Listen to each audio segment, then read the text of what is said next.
Okay. Magandang araw po sa inyong lahat. Una sa lahat, gusto kong mag-sorry kay Enzo sa nangyari kahapon.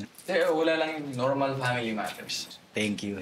Pasensya na. Aaminin ko na siguro medyo hindi ko nagustuhan na ibahin yung branding or yung brand name ng sa Bon Jovi kasi malapit sa aming mag-asawa.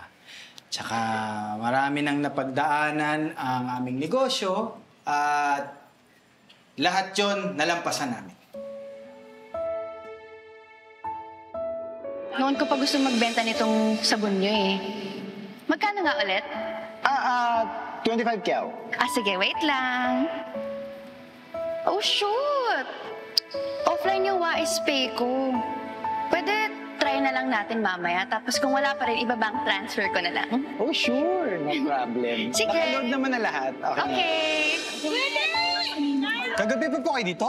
Oo, inuugat na nga kami. Meron nang ikaw sa akin yan eh. Hanggang ngayon, di ba binabalik? Ako, naloko nga. Naloko sila, naloko tayo, naloko na. Sawa ko, kailangan natin mag-isip ng gimmick. Pag mawalan pa tayo ng customer, baka hindi tayo makabawi doon sa ginawa ni Sweetie. Ay, Janet. Sorry, cancel na yung orders ko. Ha? Bayad mo na itong mga to eh. Baka kasi kasabot kayo sa money laundering scheme ng asawa niya. Ayaw na namin madamay.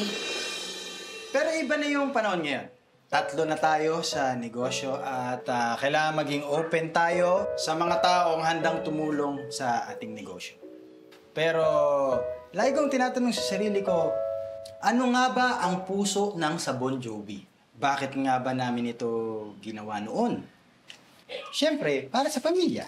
Lalong-lalo na sa aming unika-iha. Kaya ito po ang proposed brand name na siguradong hindi kayo tatanggi.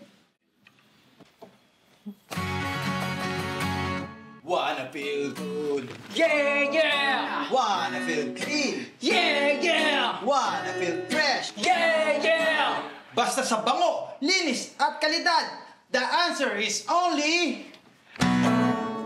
Yeah, yeah! One more! Basta sa linis, bango at kalidad, the answer is only... Yeah, yeah!